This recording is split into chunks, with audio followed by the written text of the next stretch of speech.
Hey everybody, welcome to Matt Connarton Unleashed for Friday, April 3rd, 2020.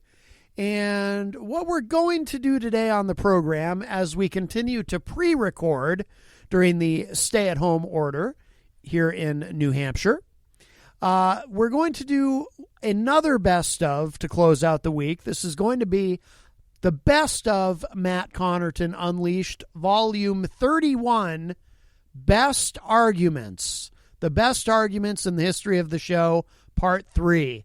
Yep, I told you we had enough to do a trilogy of the best arguments in the history of Matt Connarton Unleashed. And then when we return on Monday of next week, we're going to have an all-new show for you.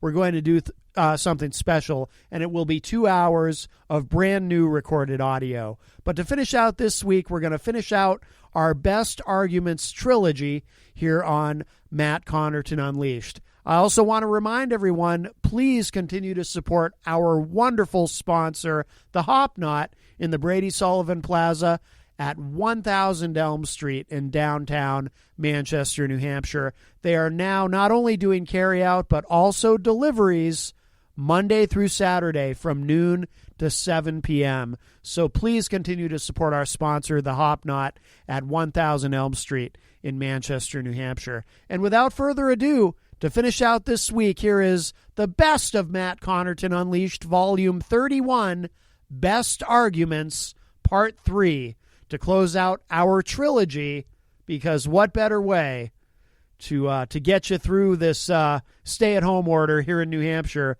than listening to people argue with each other on the radio. Enjoy. Yes, so Facebook live chat will have to wait a moment. Hi, welcome to Matt Connarton Unleashed. Who's this? Hey, Matt, this is Father Bruno. Father Bruno! I was hoping you would call when the Honorable Gary S. Hopper was here, but, he is also a man of great faith. But, Father Bruno, it's wonderful to hear from you. It's been a while. Yeah, yes, but, Mr. Hopper, you say faith, but what faith are we talking about? There's only one true faith. I believe he is a Congregationist, if I'm not mistaken. Yes, well, wrong answer, Matt, wrong answer. The real faith is the Catholic faith, and it always will be, but that's not the reason I'm calling. I'm calling because of that nasty note on the Facebook page by Peter White calling me a creepy priest. Wait, he's at it again, Matt. He is? I didn't realize that. He called you a creepy priest? Yes, in the comment section. Oh, right. Yes. Yeah, well, this is a man. I can't believe he's even on radio or TV or anything. He hates the priests. He hates the Catholic Church. He hates God. Well, that's a little strong, Father Bruno. I don't know about that. I've seen this man. This could be the nephew of Satan. I'm pretty sure of it. Father Bruno, you are being aggressive on a level that we have not heard from you before. You believe that... Well, I'm all hopped up, because I'm, yesterday I watched the special prosecutor. Yes. Another victory day for the President Donald Trump. Well, yes, of course, but I'm just amazed. I mean, actually, the Dions are here from the Weekly Dion. I mean, do you gentlemen believe that Peter White is a direct descendant of Satan, as Father Bruno is claiming? I don't think so. I think there's enough evidence yet. Yeah, I don't know. I said yet, though. Yet. Right, yet, yes. This is quite the claim, Father Bruno. I know you're hopped up from the hearing yesterday, but my goodness. Oh yeah, it's making me so mad listening to that senile old man. Who? Complaining about Donald Trump, Oh, I thought you meant the Pope. Probably after he left the hearing, he's complaining about Jesus Christ, too. Wait, Bob Mueller was complaining about Jesus Christ? Well, probably after the hearing, he's not going to do that in public, Right. He's got a reputation to protect. Yes. So you don't believe that Bob Mueller I was very unimpressed with what he said. It's a nonsense. It's a yes. It's a no. It's I don't understand. Could you repeat that? I was waiting for him to take the Fifth Amendment. Well, there were many things that were not in his purview, Father. I think he's losing his mind, Matt. Let's, call it what it is. The man is in the early stages of Alzheimer's disease, or dementia, or something like that. Well, I certainly hope not, Father Bruno. Perhaps we should pray for him. I think it's beyond prayer. This guy, he attacks the Pope as a favorite national leader. The Pope loves Donald Trump. Well, I know, yes. Well, but doesn't the Pope also love Robert Mueller? Not really, no. The Robert Mueller, he said bad things about the Donald. It's a problem. Right. Yeah, the President of the United States, you got to have respect for something. It's like... would a cardinal complain? Would a bishop complain about the Pope? Well, no, they would never do that. Well, that doesn't go on at all. It's heresy. You can't do that. And now we have this so-called respected lawyer calling Donald Trump a fraud, a liar, a cheat. Right. Donald Trump is one of the best human beings America has ever produced. Clearly, yes. The man is a pillar of decency, of honor. I'm sorry for laughing. It's just amusing. Daryl Dion seems to take issue with your characterization of Donald Trump. Just slightly. I don't know who this Dion is. Maybe he's another relative of Satan. Wow. Well, he does go on the Peter White show. They laugh. They always laugh. There is a Satan connection laughs, there. Absolutely. too, I do He's go on down the there Peter in White hell. show. He's laughing. He's laughing all the way to the bank. All these people pretending that they're good Catholics and they're not, so they end up with Satan.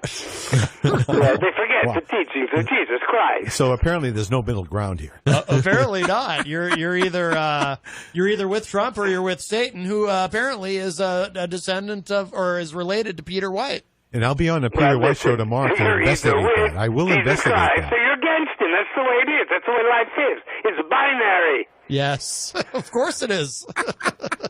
You're either a Republican or you're a Democrat. Oh, my goodness. Well, you're a Yankees fan or you're a Red Sox fan. The whole world is binary now. Well, which team does the Pope prefer? The Angels. We go with the winning team, which is Donald Trump. Donald Trump now, Donald Trump before, Donald Trump forever. Are you suggesting, Father Bruno, that like the deity, Donald Trump also is eternal? Excuse me, Matt, you were cut out. I couldn't hear that. Oh, I couldn't hear that, Matt. I thought I'd stumped you with a theological query. Are you suggesting, Father Bruno, that Donald Trump, much like a god, is eternal? Eternal, for all practical purposes, yes. I would give that a bigger yes. And, there's so many people pinning their hopes on this lawyer who could barely get through the hearing. I thought he was going to become unconscious during the hearing. It was sad. It was very, very sad to see this man make a fool out of himself. Right. Does Father Bruno stand up on the side? I don't think so. He's very serious about. No, I say he was more delirious. I mean, he's in line for a promotion. He's going to become a cardinal. Oh wow! I'm up for it. I'm up for being cardinal, but it's not decided yet. It's a deadlock. But I got the Pope on my side. Wow. He tells me he's backing me up 110%. 110%. Well, wow. It's his decision ultimately, That's as much as you can get. It's even more than 100%. Right. At the Vatican, you've got the extra 10%. That makes sense. Well, people laugh. They don't understand. The Vatican, they worry about what Vladimir Putin is doing behind the scenes in his GRU. And, they're on Facebook and they're mesmerizing the average American who's got a Facebook account. It's ridiculous. The Catholic Church is the expert in mesmerizing populations. That's why we've been around for 2,000 years. Vladimir Putin, he will come, he will go. The communist state, they will come, they will go. But the Catholic Church, we are here forever. Wow. That's a little scary. Very forceful in that. You should be a motivational speaker. Jeez. Yes, he can motivate people to turn to the church. Or the dark side. Well, no. Father Bruce. There's another one, like a Peter White, or some other harlot. It seems so many guys like him, but he's going to come and go too, I'm going to be here a long time, and I'm going to meet Cardinal. I'm going to get it. I'm going to make it. Yes. I think I watched this movie last night. It's called Angels and Demons. Really? Oh, wow. Tom Hanks is in it. Yeah. Wow. I think this guy was in it. These people retreat into fantasy. They forget the truth. The truth is very clear. It's in the good book. We know what the truth is. The truth is Jesus Christ is your personal Savior. And you must embrace him, or you'll go to hell. Father, you're almost sounding like a Baptist. Do not pass go. Go straight to hell. Yeah. They stole a lot of things from the Catholic Church. These other religions. It's really just Catholicism, but it's warmed over a little bit. They change one thing, or they change another thing. Yes. But there's detractors everywhere. We've been around a long time. We've had our detractors, in the church, but we've been here for 2,000 years. Nobody even knows how much money we got. Believe me, if I told you how much money I'm involved in this, we got many investments, from the Vatican. We invest in the good companies, General Dynamics, Boeing, Exxon, Conoco, Raytheon. We like Raytheon very much. We just bought another 1 million shares of Raytheon. And, the rest of the world, they come and go. The Vatican Church is here. It's here for now, and it's here forever. 2,000 years is a long time in a civilization. Yeah, and I would say enough is enough. We got the staying power, just like Donald Trump. Yes. So Donald Trump will be with us for 2,000 to these years. Democratic candidates. Yes. They're promising everything. They're promising 2 chickens in every pot. They're promising a car in every garage. Free medical care, free college. We're going to give the black people free down payment for their house. Here we go. We're going to wipe out the student debt. What is that going to cost? They don't care what it costs. These people are crazy. That's why Donald Trump's going to get reelected. They don't understand a thing. Well, wouldn't the Catholic Church be predisposed to help out all these people that they need help? Isn't that the message of the Catholic Church? Jeez. Well, that's the message, Yeah, but the message doesn't always match the reality. Right, of course. I don't know if you're paying attention to what's going on here. Donald Trump is president of the United States. We know what the message is. Yeah, we know what the message is. We also know what the reality is. Well, that's wow. That is an important distinction, Father. And your guests, they just are not cynical enough. Apparently not. Well, that's the Catholic Church. We've seen a lot of things. Yeah, and you've done a lot of things as well. We have to deal with the worst of the worst. Like Satan. That was bad. And some of those angels. They weren't good either. We had to get rid of them too. Right. So, we know how to fight. We know how to fight because we've been in the trenches for a long time. A couple thousand and Donald years. Trump, he knows how to fight. He knows how to fight. He's getting rid of the socialists, the Bolsheviks, the Squad, and the entire Democratic Party. He's getting rid of a lot of Republicans, too. They're dropping out, He calls a spade. I'm not trying to sound racist here. Just calling it like it is, We appreciate That's encouraging. That. We appreciate that, Father. I just realized something, though. I don't know if I've pointed this out to you before. Donald Trump himself is not Catholic. He's a Presbyterian, I believe. Isn't that an issue? You cut out again, Matt. I missed about 5 words, 10 words there. Donald Trump is a what? A Presbyterian, I believe. Does he know that? I don't know. He's got a personal relationship with God. I can tell you that. Right. And he's on a Wow. first name basis with the Papa. Oh, I didn't Probably Jesus Christ himself as well. Oh, well, very good. He doesn't call him Mr. Christ. He calls him, hey, Jesus. Give me a call sometime. See, now I was raised, because I was raised Catholic, I was raised to be respectful. I always called him Mr. Christ. I was never referred to that as. Right. Yeah, well, not to Donald Trump. You know, Donald Trump, he cuts through the BS. You know, that's why he got elected. You know, people are tired of the BS in America. They're tired of all these political slogans, the shibboleths, the crap. They're tired of the crap. So that's why they elect Trump. He's gonna clean it up. He's gonna drain the swamp. I was waiting for that. He's gonna fix Washington D.C. Yes. You know? He's done an make the excellent world great job. again Excellent for job. the United States. You know, and the Vatican. You know, we're kind of teaming up with Donald Trump. You know, he told us he's going to pull us along. Yeah, we got some influence with some countries, and Donald Trump. You know, I mean, you look at Donald Trump, the man, he's a real man. That's why people like him. He's a real man. He's a masculine, right? Right. Handsome, successful, and totally masculine. Totally. Yes. But sometimes, you know, his honesty, his directness, he's too direct, you know, so he calls the Pope, and the Pope makes a couple of calls on Donald's behalf, and Donald rewards us with a few favors, too. You know, that's the way the world works. One hand washes the other. I can't help but wonder, Father, if you're supposed to even be telling us this. Well, she's between you and me, Matt, right?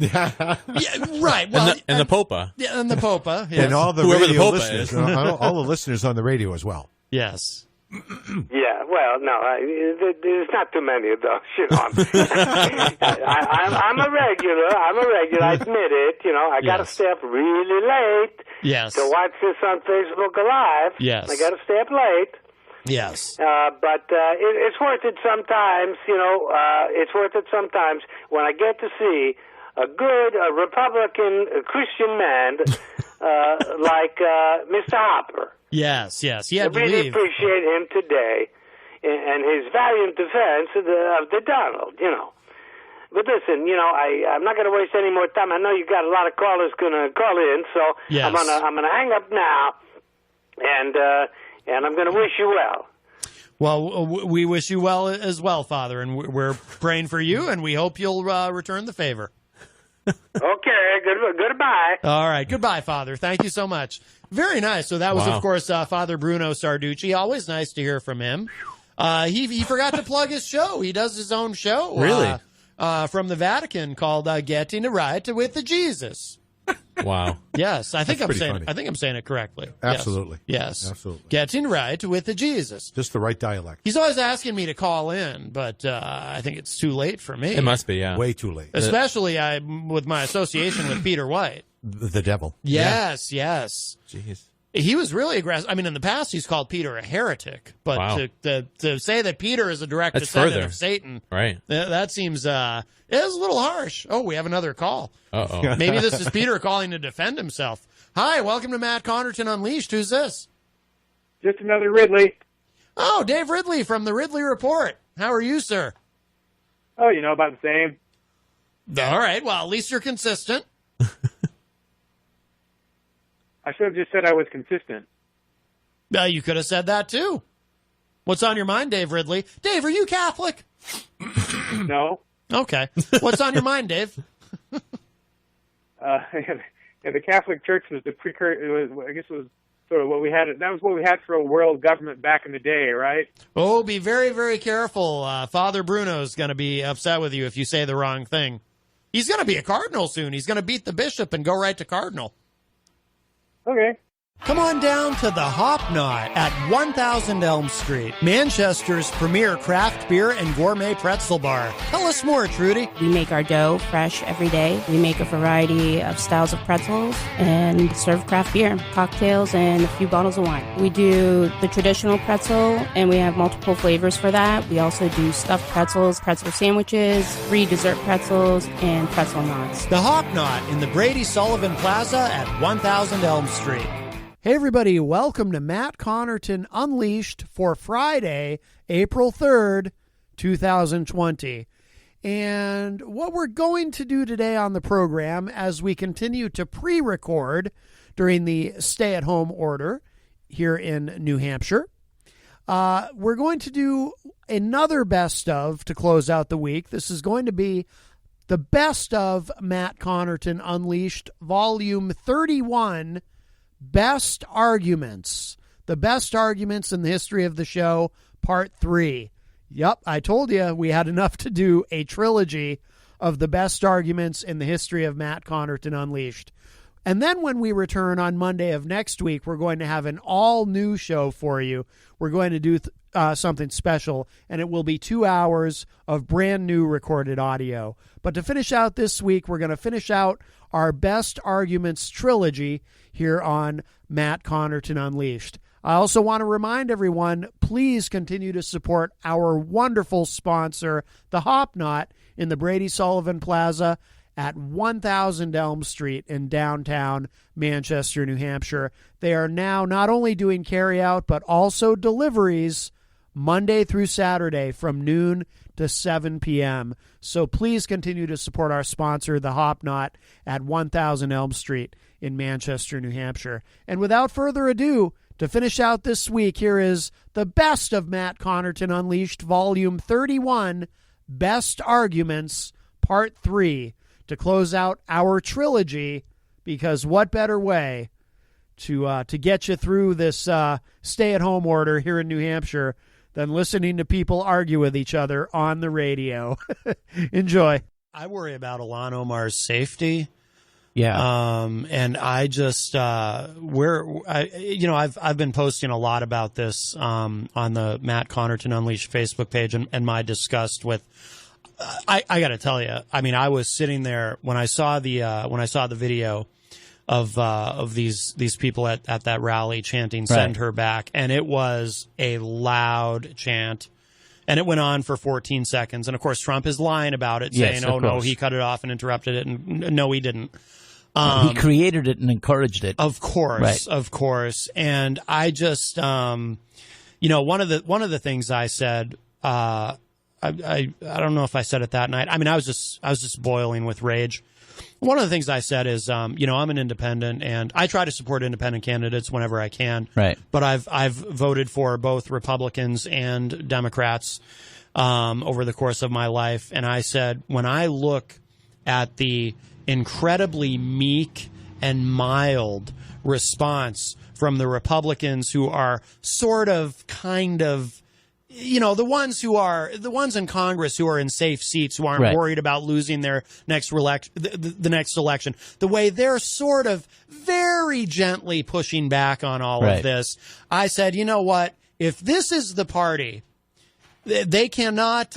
Actually, John Hopwood chastised me for that. If this is the party, they cannot bother to condemn this strongly and forcefully. I said, I will never vote for another Republican as long as I live. If this is the party of racist, even the people who aren't racist, but they're perfectly fine with being racist enablers and racist apologists. And I hear these people just bending themselves, just tying themselves up in knots, trying to defend this and downplay it. And I will never vote for another Republican in my lifetime. I won't. It's indefensible. You're absolutely right, and come on, and you're right to be. I have news, Jim.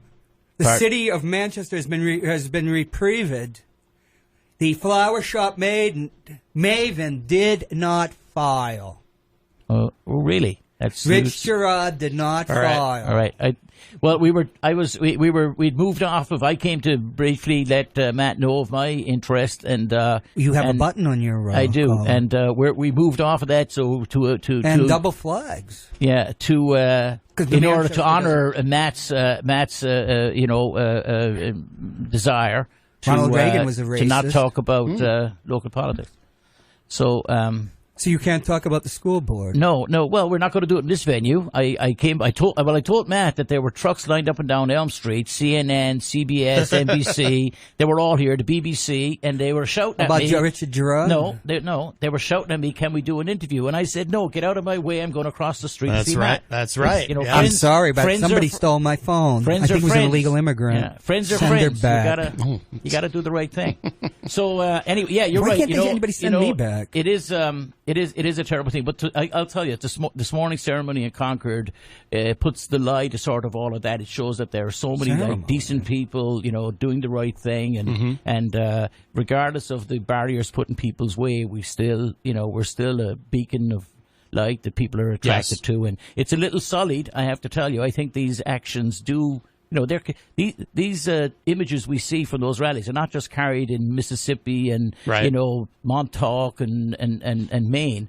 They're seen all over the world. People are looking at this in South Africa, and they're looking at it in Singapore. They're looking at it in China. Mm-hmm. And what rally? And at a Trump rally. So, people do come. I mean, I tune in on the radio at different times. And those. So we aren't going to talk. And those people who dislike us, dislike America. I can say us really properly now. Yes, those people who dislike us, use it to beat us over the head with, because no country is without flaws. But but in the end, I think the United States remains closer to its ideals than sometimes we fear.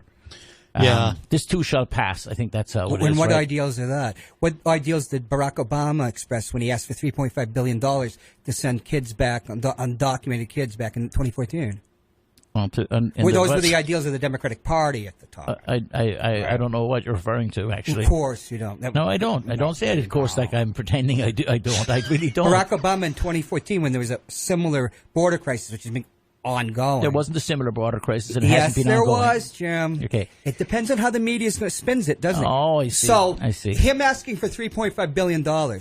So, we're in, I guess there's Winston of the Ministry of Information somehow exists now, where American history, just ceases to exist when it's inconvenient. Because Barack Obama asked for $3.5 billion because it was a border crisis, and it involved the documented children who he intended to send back. And the Republican Congress denied him that. That is a fact. You can read your New York Times archives. You can actually look it up.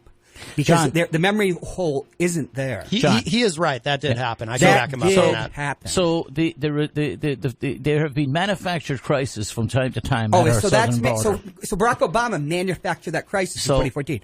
Why? He had already been reelected. There have been manufactured crises. So Barack Obama manufactured that crisis. No, I'm saying that the genesis of what we have at the borders today is based on doesn't matter, Trump administration policies that are causing the current problem on the southern border. Did you have to go through an immigration process to get here? Yes. You weren't born in the United States. Yes. Did you have to? Because I lived in Monterey, California, and Carmel, which did you have to go through an immigration process to go there? No, Jim. I was born in the United States. I'm an American citizen. Right. My family. We all are now, right, John? Right, Matt? That's right. That's right. Yes, Jim. Yeah, Jim. It's all funny, isn't it? My family, I'm a disabled American veteran, which doesn't mean anything to most Democrats.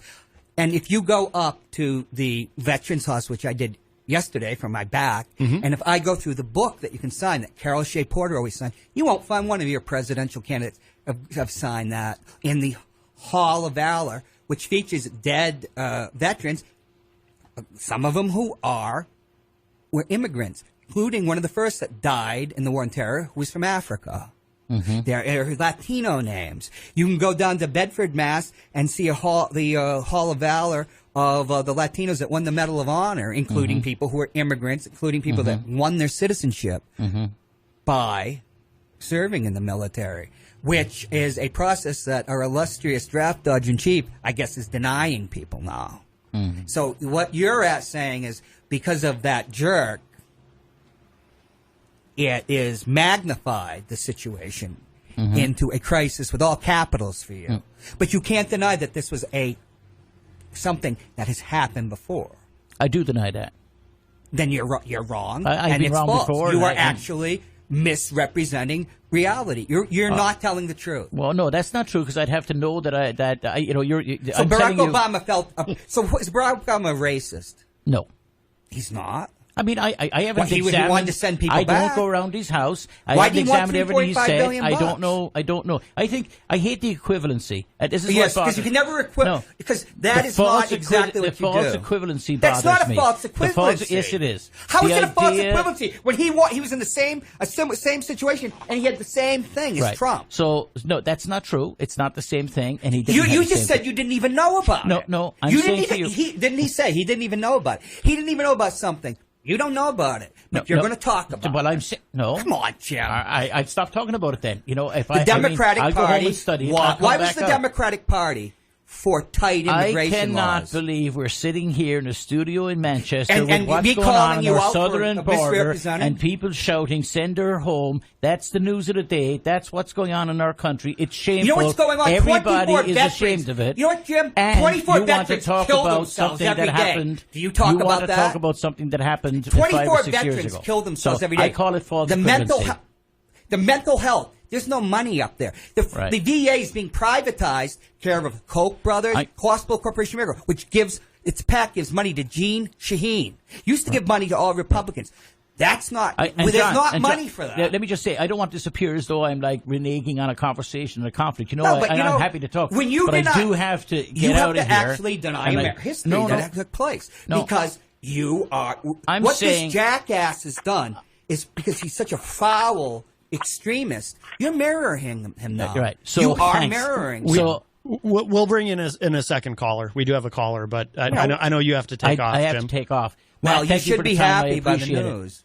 I'm going to go study it, but my phone is lighting up, so I don't know whether people are angry at me or pleased, or maybe I won the lottery. I'm going to find out. Are you going to be on 7 p.m. now? All right. I just want to say one thing. Yes. Oh, it's Paul Cormier. Hey, Paul. Matt, Yes, Paul. now you know what I deal with on Tuesday night. Well, I'm moving to Wednesdays. Right. Hey, thanks a lot, Paul. We see you. Bye. I've got to. Thanks, Paul. Yeah. I got But see, Jim, he's. I I just want to say something. Have a good week, And boys. Paul, Thanks, thank you Paul. for All everything. right, tomorrow Paul. night. Take care. Trump's repulsive. Yeah. So But you just can't pretend that it's not within the context of something. Right. So I mean, the man is utterly repulsive, and when this is the most senseless person that's been in the White House. I'm gonna leave Matt here to discuss this with you because I want to discuss the old witch of the West. Somebody threw a bucket of water on her, and she's melted away. She's melting. I got to run. Listen, thank you guys. Have a great weekend. I'll talk to you guys soon. I'll see you on Tuesday night. All right, Jim. No, you See won't Matt. be Thank seeing you. me on Tuesday night. I'm at Wednesday at 3 now. Oh, starting this week already? Yeah. I'm in front of Norm. Oh, You can come on. There you go. All right, I got to run. I'll see you guys. All right, Thanks. Jim. Good luck. Thanks, Matt. Thanks, Matt. I appreciate the time. Thank you and congratulations. Oh, thanks a lot. Yes, Thank yes. you. I think you're going to win. Well, We'll leave the people decide that. yes. All right. Take care, Jim. The people. I'm just glad that he's wearing that the multiple flag pins. You know, I'm going to tell you, mirroring Trump's not going to help. It's going to get Trump reelected. We have a call. Hi, welcome to Matt Connarton Unleashed. Who's this? Is that news? Don't you normally get calls? We do. Yes, it is Dave Ridley from the Ridley Report. We How need are to you, get sir? New Hampshire to secede, Dave. Oh, Working on it. John- Not doing very good. but John Hopwood is on I'm board. not trying. John Hopwood is on board with NH Exit. Are you for open borders for the country of New Hampshire? I know What, in New Hampshire? in Amoskeag we're not, No. according to the suzerain. That's right. What's on your mind, Dave Ridley? Well, have you heard that? I guess Bedford has a new superintendent, and what he's on the warpath again. Of what? Schools? I would assume. Superintendent of schools? Yeah, or superintendent of schools. What happened to the old one? Was it Oh, I don't know. murder? Did it have to do with there was a real kickback in Bedford over the woman, remember, who had molested a child, but she had been an employee at the Bedford, and Bedford High Kindness counselors testified for her character. Oh, I remember and that. the parents went wild. You know, Bedford's quite unlike New Hampshire, where like you, me, and Jim were the only people talking about a similar situation here in Manchester. Right, yeah. They went hog wild. Oh, yeah, Turned the city upside down. And the rape of that child, statutory rape, but not the violent rape that occurred at West High in Manchester 2015. That was in Exeter. Mm-hmm. But still, the people were outraged because guidance counselors from Bedford went and testified for her character. Oh, yeah. Just bizarre. Well, child rape is as we can see, the Epstein case. That's a... Yeah. But, so tell us more, Dave Ridley. I see Fred Boning going off. So, now, can you guess what the new superintendent, a new principal in Bedford. But anyway, is it Phil Griotto? Guess what he's on the war? Can you guess what he's on the warpath again? I don't know. Sugary drinks. Common Core. I mean, that you would think that would be, you would expect something like that, like maybe sugary drinks or the Singapore math, or Singapore math use, heroin use or something like that. I don't know. Boys what wearing he's actually on the warpath bras. against is parents wearing push-up bras. What about underwiring? It trips off the metal detectors. Oh, yeah. So, we've seen women wearing bras in their gun. I mean, guns in their bra. Yeah. Why am I thinking about bras? I like that. I think it's hot. Too hot. Well, what do you mean, Dave? Please expand. 99 degrees hot. So I guess what he said is, there are a lot of parents here who are trying too hard to help their, things go well for their students in school, and they're snowplow parents. They're doing too much. Yeah, that's the latest thing about leveling. Snowplow parents. Yeah, we saw that in California. He's condemning his taxpayers, basically. Right, because it puts minority students and POC students at a disadvantage, because it's a known fact that middle class parents of any color, they talk to their children more, they get more involved. That a poor child hears like 2 million words less than when they go to start school. And the hearing all the talk, being talked to by parents, being taught things, helps develop the brain and its ability not to learn. And that is now, in the Orwellian world we live in, that is wrong. I saw this all in California. They get rid of leveling, and because there were certain segments of the population that it's demonstrably true cannot function at the same level. Mm-hmm. Then they had the thing where in the Hayward schools, and they had the story in the San Francisco Chronicle about a POC student who was a D student, but then they reconfigured the class so that they were white, Chinese, and they got rid of all the tracking, and the whole class takes the test. And they said, well, this kid went from a D student to an A student, and this is published without irony. Mm-hmm. That's actually it. And rather than addressing the fact, what would lower the scores of a poor kid or a POC kid who's poor, I think it's a form of PTSD, a complex PTSD because once I started getting it, my IQ drops drops 100 points. You just can't function. Right, like that. right. But rather than do Makes that, sense. it's like this fantastic Stalin-esque leveling or something. It's bizarre. This is the first time, by the way, I've heard that term, snowplow parenting. Is that what it is? I've never heard that either, but snow being white. Yes. And white people are evil. That's what we're learning from the Squad. Oh. Isn't that it? I'm sure isn't that what's the truth? They chisel off the Puritan at Yale from the facade because people are being upset by it. Of course, Yale was founded by Congregationalists. All public school systems come from, the low church, non-white light Protestants like Congregationalists, because that was part of their tradition. And that's in the Constitution. That's in the Articles of Confederation, that every state that comes in has to have a public school system. Because to a Protestant, but an anti-establishment Protestant, one against the Church of England, just as the Church of England broke off from the Catholic Church, and in many ways mirrored the Catholic Church, except that the king was the head, not the Pope, the king or the queen. The Church of England was similar, and they were all sorts. So you had the reaction, the dissenters, who were the Puritans. Came to America, They just, the South was settled by, was differently settled, as Maryland was the only colony with Catholics, and Pennsylvania originally was Quakers. But New England so dominated the country at one time, versus Virginia also, the great slaveocracy. But the ideals, free speech, John Milton, a Protestant divine, a Puritan. The only reason he wasn't executed after the English Revolution, he was Cromwell, who had deposed the king and killed him. Parliament beheaded him. He was a Protestant divine, and he was his Latin Secretary of State. He wasn't murdered because he was one of the greatest writers. He wrote Areopagitica. Areopagitica is a pamphlet, an argument for the free speech, free licensing of pamphlets by nonconformists. That is the basis of the First Amendment, plus the Glorious Revolution of 1989 and what would be called the Bill of Rights. That was brought to America. So does that kind of sum up what's going on in Bedford, Dave? No, but the thing is, Bedford's a place that comes from that type of thing. Education. That was 6 degrees of separation at the end there, probably. But I don't know.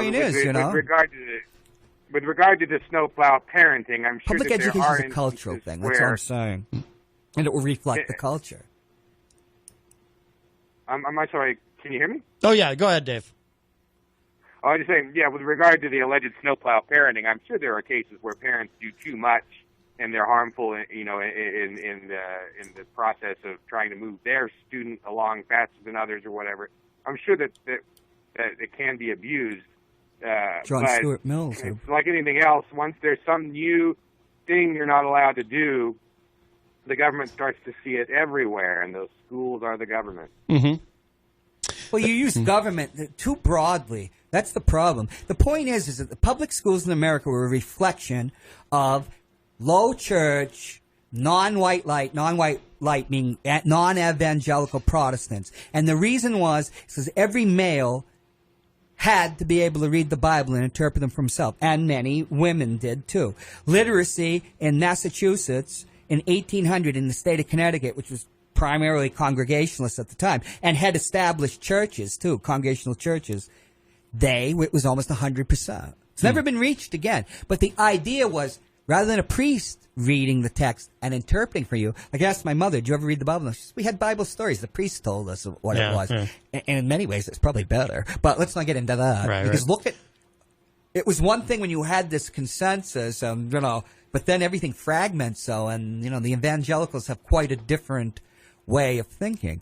You got to remember the Civil War is a reflection they call it the Cousins War, of the war that happened in 1640 in England. Cavaliers and Roundheads. The South becoming the Cavaliers again. And they were defeated by Greater New England. The North overwhelmed the South in the Electoral College by 1856, 1860, because it just, with its industry and everything, and the immigration, Irish, Germans and all that, it just outstripped them. And it gets power. And so they seceded. Yeah. See, that's history, but nobody wants to know history. They want to pretend the world was created right now. Right, yes. Anything else on your mind, Dave? Nothing to add. All right, give the Ridley Report a plug before you go, please. Get the secession rolling. RidleyReport.com. I ambush interview politicians. Yes, indeed. And you do it well. All right, thanks, Dave. What good does it do? All right, bye-bye. All right, so to the discussion earlier. Well, I think that you're mirroring Trump, and you're doing exactly what he is. Saying that about it's Friday, it's hot. You're a Yeti, and attempting passing. We have another call. And you're scratching. Busy day today. Hi, welcome to Matt Connarton Unleashed. Who's this? Hi, Matt. This is Karen. How are you? Hi, Karen. Good. How are you doing? Good.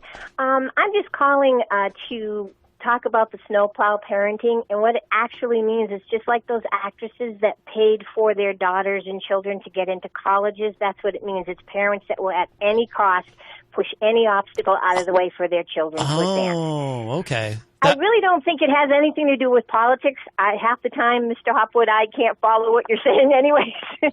Well, it does do with politics, doesn't it? It's parents that just want their children to get ahead, and they have the money to do it. They'll rewrite their essays and everything. They're clearing the way for their children to succeed. Oh, okay, great.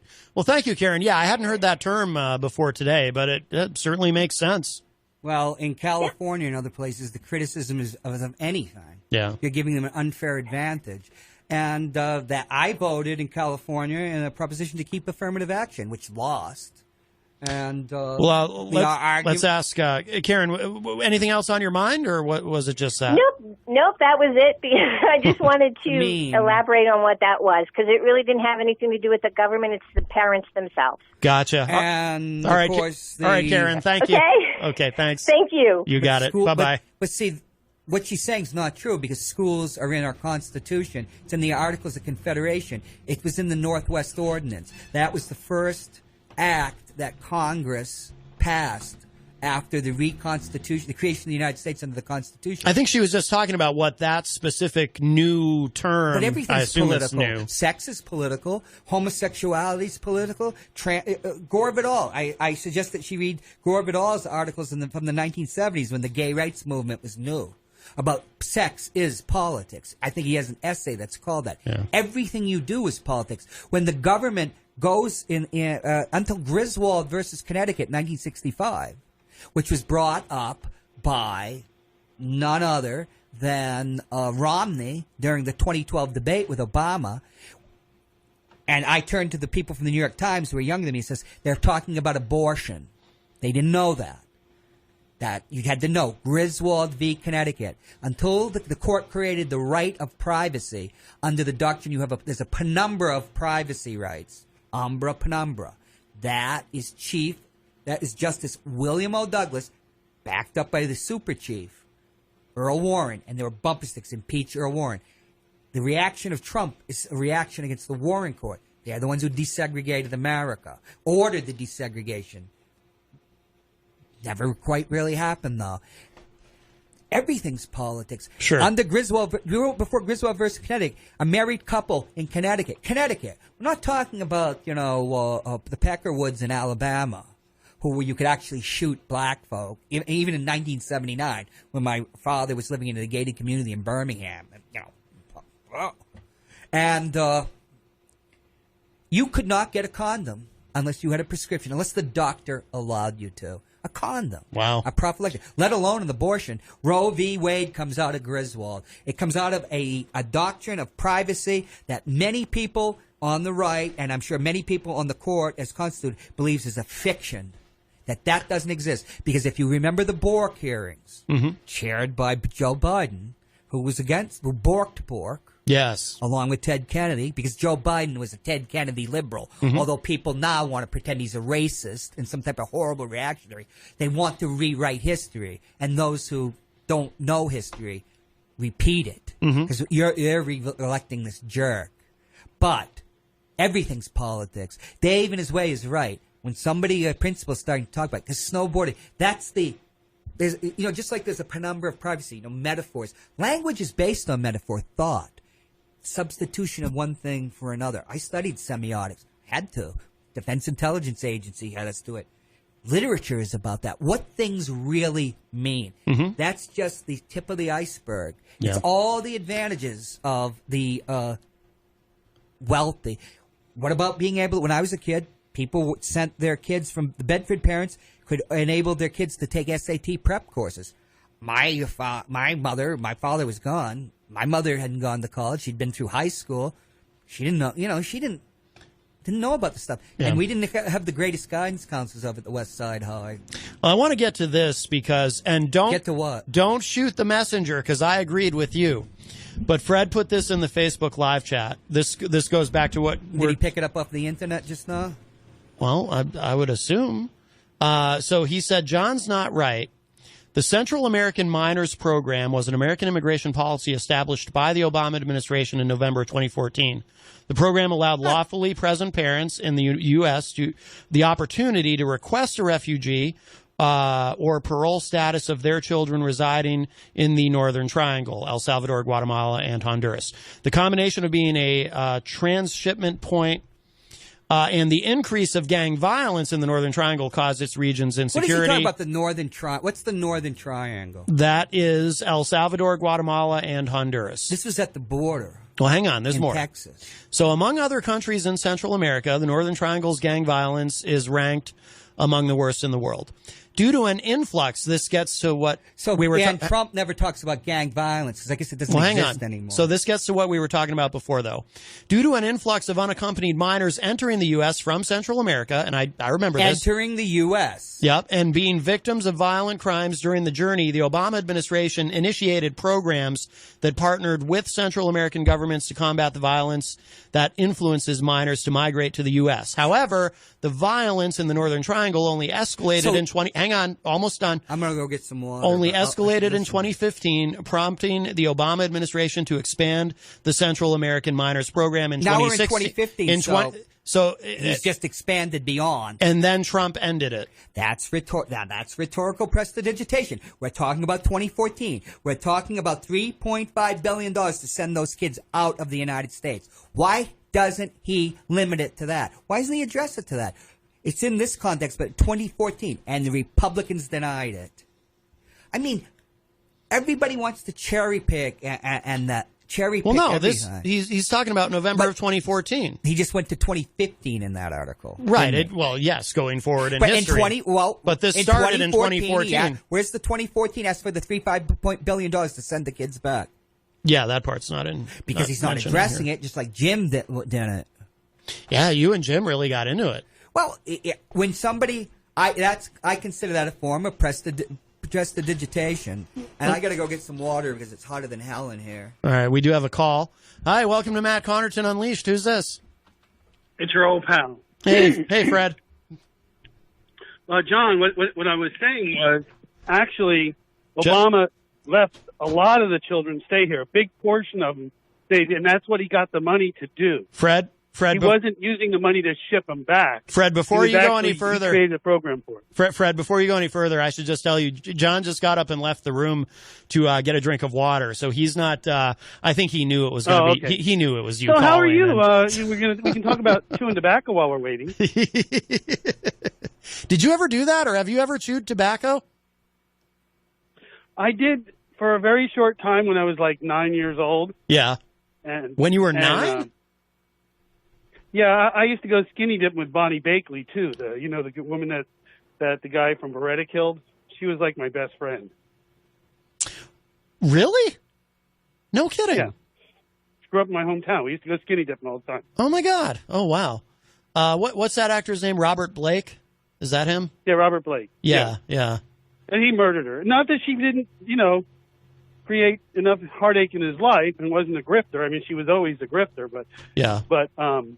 But he did kill her. Yeah.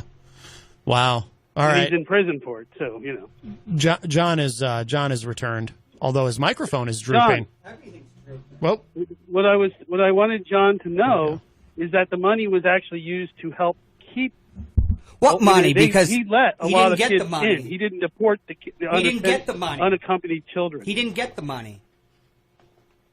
Congress didn't give him the money. Yeah, they got some of the money. He didn't get all of it, but they got a whole bunch of it because they just created another program to do it. Send us that. He wanted to send kids back. He wanted to repatriate them. Barack Obama is not built a program, and Barack Obama is not Donald minors. Trump. The Democratic Party was for strict immigration. My God, Cesar Chavez, the first interview I ever had, and I can tell you the whole interview, was with Jerry Brown, because I was working with the United Farm Workers, help us strike in 1980, because I was in Howard Zinn's class, and he sent us out to do something. And there's Jerry Brown, threw his hat in the ring because Jimmy Carter was so weak, but Ted Kennedy really didn't want to be president. And this was in a crush of people in Boston. This is the extent of the interview. First interview I ever had, and I've been interviewing them for years. The United Farm Workers are in strike. Jerry Brown turning his hatchet face to me and his intense eyes that remind Torquemada of Dostoevsky's Grand Inquisitor. I support them. That's the entire thing. Cesar Chavez, a saint in American labor, whose name adorns streets in San Francisco, Los Angeles. He was against illegal immigration. Do you know why, Fred? Because it depressed wages. Because in Los Angeles, you're talking about 2014. Because in Los Angeles, the custodial unions, which are primarily African American, had if you use the current inflation, they made about $20 an hour before the union was busted by the importation of illegals, or whatever you want to call them, undocumented. The boom in San Diego, Pete Wilson's hometown, illegal, undercutting the wages of union employees. Pete Wilson used to wave the bloody shirt. Do you know what that means? That goes back to the Second Cousins War. First being 1640s in England, Civil War, War of the Rebellion. That means when they tried to have, when you had the Yankees, the North was reconstructing the South, the Night Riders, the Klan, used to take people out and whip them. And one Republican congressman, because the party of Lincoln was the party of African Americans, through Eisenhower, at least, who first president since that era to get 2 civil rights bills through in 58 and 60 with LBJ's help as the majority leader of the Senate. Weak bills, but weak nonetheless, to get African Americans the ability to vote in the South, them being Republicans, and primarily there. He waved the shirt. It's called the race card, waving the bloody shirt. So Pete Wilson would always be blaming illegal immigrants, as he called them, from Mexico for all the ailments. And that got him elected senator, U.S. senator. And then, since the governor of California is more powerful than any U.S. senator, he used it to become the governor. And he used all his powers to make sure that that pool of illegal labor was always open and always available. Because that's politics. That is when Homo sapiens sapiens, according to Julian Jaynes in The Origin of Consciousness and the Overthrow of the Bicameral Mind, which he claims was a development of the brain that occurred when there were mass migrations in societies smashing into themselves, that the difference between the Iliad and the Odyssey is in the Iliad, everybody they say is literally true. They are talking to the gods. That's the way the brain was structured. But when you get to the Odyssey, when you get to brave Ulysses and his tales, he has learned something that other people haven't. About 2014. Stick to the subject, all right? We don't need to history Ulysses lessons. knows how to lie. Stick to 2014. Why don't you? Yeah, because do you know what? Do you ever hear of George Santayana? Those who don't know history are condemned to repeat it. If you don't know human history, which you're I'm just denying, trying to correct people a can statement lie. you made, Homo John. sapiens. I'm just trying to correct the statement. God save us, the true believers. You know, you were a Republican. You know I what? guess this is Ronald filibustering, Reagan right? was a racist. Did you vote for Ronald Reagan? He started his campaign in September 1980. Well, after the convention in Philadelphia, you should Mississippi. let Fred answer if he voted. You asked him a question. Did you vote for Ronald Reagan? Did you support Ronald Reagan? He was a racist.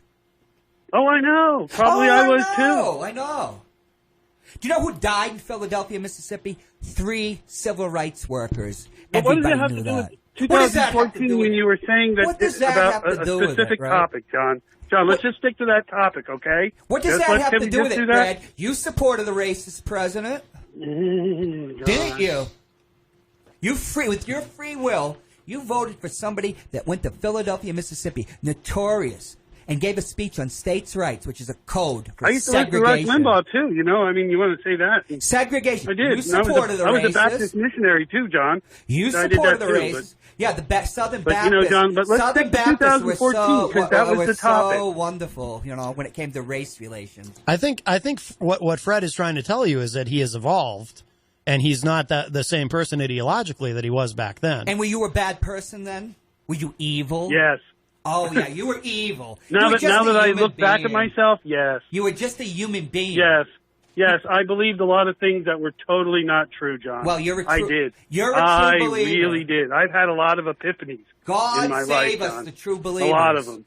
That's God why on the save radio us. show I call myself your most humbled host. Oh, we Because just have I've we been have a humble a host lot. here that decided not to run for office, but we can't talk about that. I'll talk to Matt, give Matt the details afterwards. Because there's a backstory.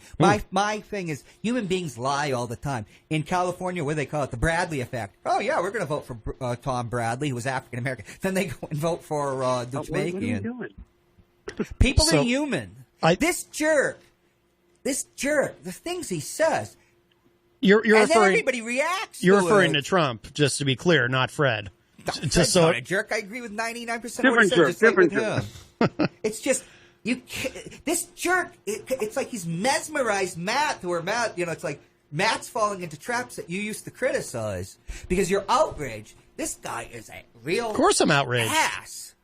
Yeah. But not all Republicans are evil, and that's ridiculous. I never John said Huntsman. I never said John all Huntsman, Republicans were evil. When I met John Huntsman, I love Ronald Reagan. You think I busted his balls, his stones or whatever? If you're going to have to edit that. No. The TV's not on? You can get away with that. I didn't bust his bones about supporting a racist. I don't know if Ronald Reagan was a racist. I know he used racist tropes, and George H.W. Bush used them very effectively against my candidate, Mike Dukakis, and everybody talks about how wonderful George H.W. Bush, that absolute P-R-I-C. Let's bring Fred into that because he might not realize what you're referring to. So, Fred, I made a comment on the Matt Connarton Unleashed Facebook page that because of the incredibly meek and mild response from the Republicans in Congress, those who are in safe seats, who don't have to worry about upsetting the MAGA people and losing, I said that because of that, because there's so few of them who are bothering to speak out about anything, I said I'm never voting for another Republican because to me this is a party full of racist enablers and racist apologists who don't even have the stones to call Trump out on anything. I mean, instead they spend a lot of time equivocating and obfuscating and sort of, just twisting themselves in knots, trying to excuse this kind of stuff. And I said, if this is how it is, I said, I'm never, because I'm an independent and I voted for both Democrats and Republicans. But I said, I'm never voting for another Republican if this is what the party is. And so that's what John was commenting on there. But I'm curious to know your thoughts. I feel that I'm the guy that started this whole discussion the other day, right? Mm-hmm. I mean, when I said if you continue to support this man, then not only then you become a racist because you support someone who is clearly. It would be like saying I support David Duke and then saying, but I'm not a racist. Mm-hmm. It would be that obvious. And there's no difference. There's no subtleties, right? It's when you don't call him out. I mean, if you said David Duke's a racist and he's a no good person, but I like the way he runs the budget. So Donald that's Trump something different. Has made statements equivalent to David Duke that blacks are animals and mud people and they should be thrown out of the United States and we should have a white people's country. He's made those statements. No. Not exactly. You mean Donald what do you Trump? mean not exactly? Yeah, he did say I'm a nationalist. That was his dog whistle. Who cares? And he's the guy who was the one who started his first. Oh, I'm John, a nationalist. John, he said I'm a white nationalist. John, let Fred finish. But a white but it's bull. Did he say white nationalist? Yeah, actually, Trump has said that. Show me. Or he's a fan of white nationalism. I don't believe that. No, he did. He did. You show me that. Show me that in a reputable source. Show me that in something that's reputable and backed up. Okay, John. I don't know that he said. I'm going to say that because I try not to say things that at least I don't have a source for. I'm not sure that Donald Trump has ever said he was a white nationalist. But the very first time he showed up in the New York Times was when he got sued for discrimination. That was the very first time Donald Trump's name ever showed up in the New York Times. He and his dad got sued for discrimination. He's also the guy who went out there and put, the Central Park 5, right?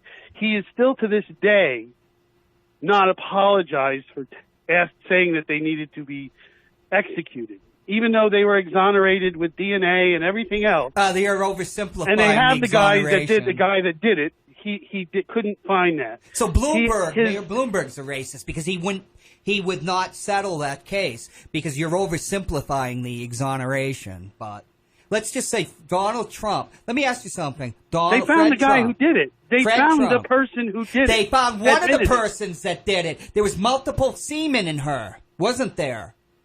They found one of the people. They didn't find any of those kids. They didn't find any of those kids.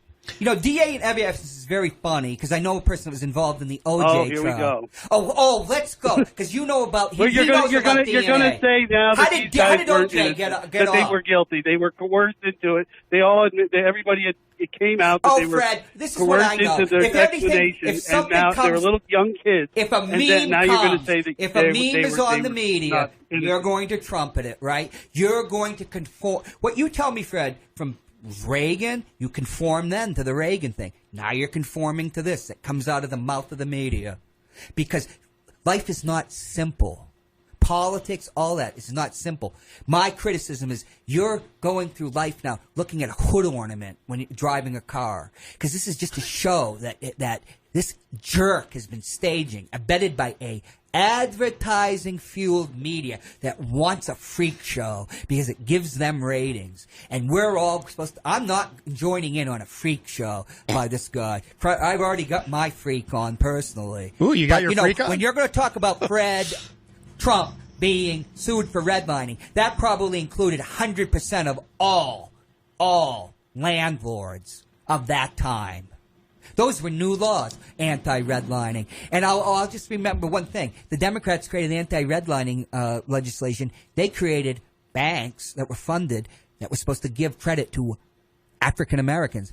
Ron Brown, that was his path to power. Ron Brown, the Commerce Secretary of Clinton. And guess what? He was indicted, if not indicted, accused of redlining against blacks because he used the capital elsewhere. Because you want to know something? What I found out in life, you're from Africa, America, any place, any color. You're just a regular person. People are the same. Let Fred get in. Jesus, but it's all out of context. It's like society doesn't exist. Let Fred respond. It's a narrative. Go ahead, These Fred. are narratives. They're push-pull narratives. Yeah, let Fred respond before we run out of time. Jeez, Go ahead, Fred. It's not real. My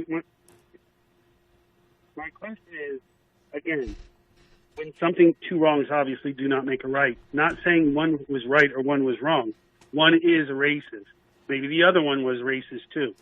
But one clearly has, yes. and the people closest to him, once they're not under his little spell, they all admit that he's a racist.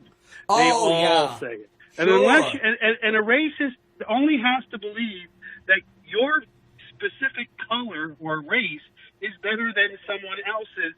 Right, he shuns black people. He doesn't allow black people in the White House. He doesn't have black people in the cabinet, right? This isn't Ronald Reagan either, who didn't even know the one black person that was in his cabinet. How many black people are in the cabinet? Well, you tell me, Fred. If he hated blacks, if he was a white nationalist, if he was David Duke, would there be any? Would the woman that's saying he was a racist, who's got a book to sell, would she have been there? Omarosa? Would Kim Kardashian's husband be there? Would he be pardoning black people?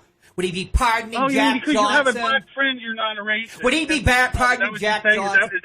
Is that the excuse you know what, someone Matt? says, well, I have a black friend?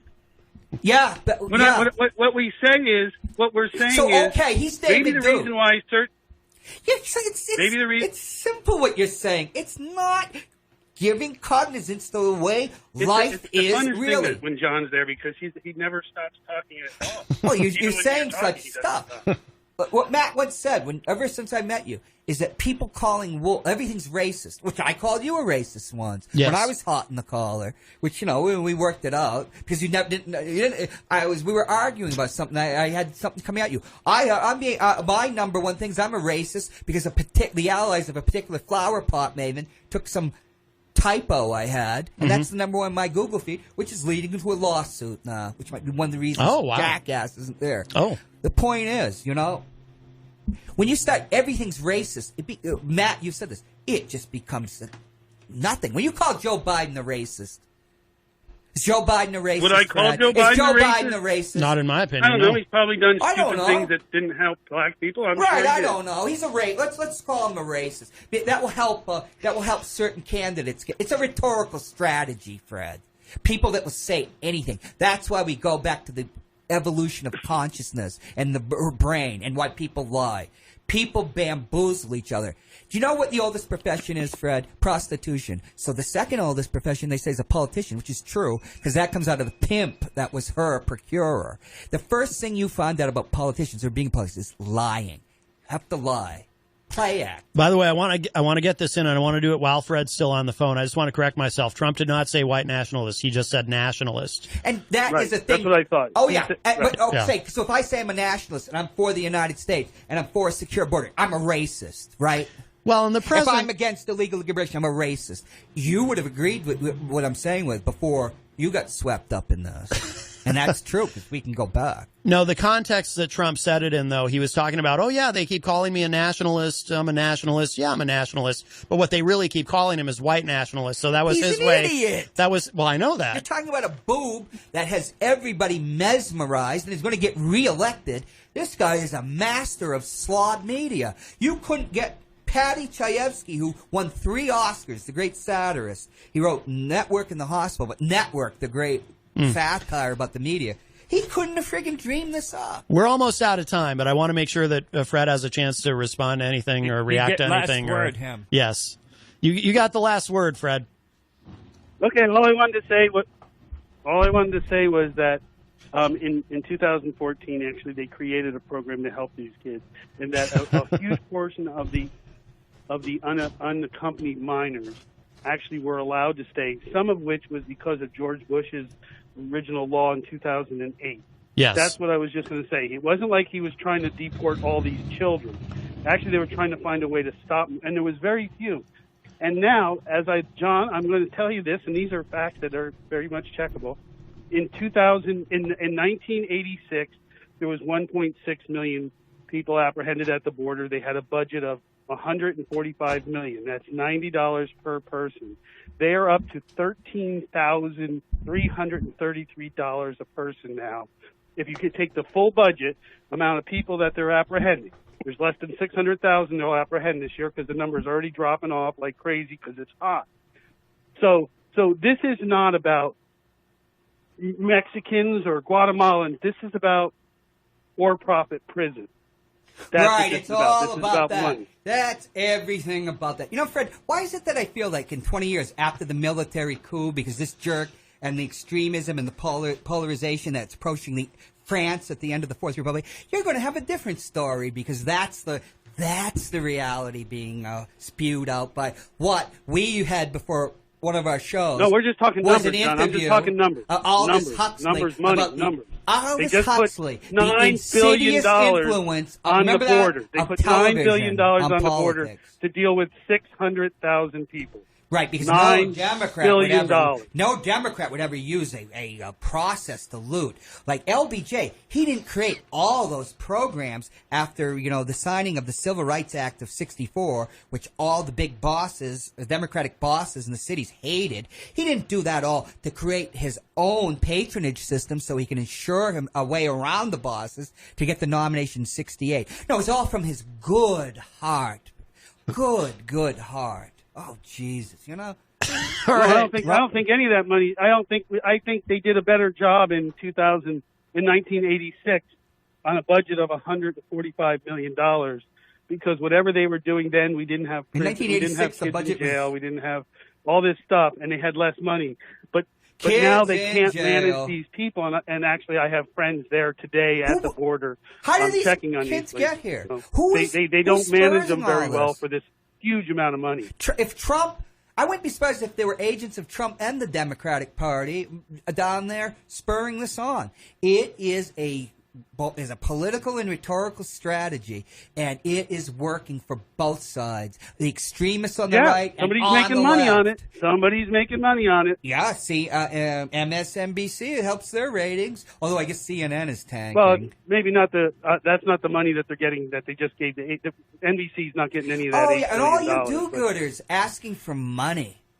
That's all from the goodness of your heart, right? Like, we can talk about the veterans. What was that? The Wounded Warriors Project that Trump, when he gave the money, it was revealed what a friggin' corrupt utterly corrupt organization that was. Yeah. I mean, people are doing this all out of the goodness of the heart. It's not that they're living, right? They don't make a living out of this. All right. Well, we are out of time. So, Fred, thank you so much for the call, my friend, as always. No problem, boss. All right. Have a nice night, John.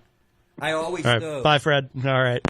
Come on down to the Hop Knot at 1000 Elm Street, Manchester's premier craft beer and gourmet pretzel bar. Tell us more, Trudy. We make our dough fresh every day. We make a variety of styles of pretzels and serve craft beer, cocktails, and a few bottles of wine. We do the traditional pretzel, and we have multiple flavors for that. We also do stuffed pretzels, pretzel sandwiches, free dessert pretzels, and pretzel knots. The Hop Knot in the Brady Sullivan Plaza at 1000 Elm Street. Hey everybody, welcome to Matt Connarton Unleashed for Friday, April 3rd, 2020. And what we're going to do today on the program as we continue to pre-record during the stay-at-home order here in New Hampshire, we're going to do another best of to close out the week. This is going to be the best of Matt Connarton Unleashed, Volume 31, Best Arguments. The best arguments in the history of the show, Part 3. Yep, I told you we had enough to do a trilogy of the best arguments in the history of Matt Connarton Unleashed.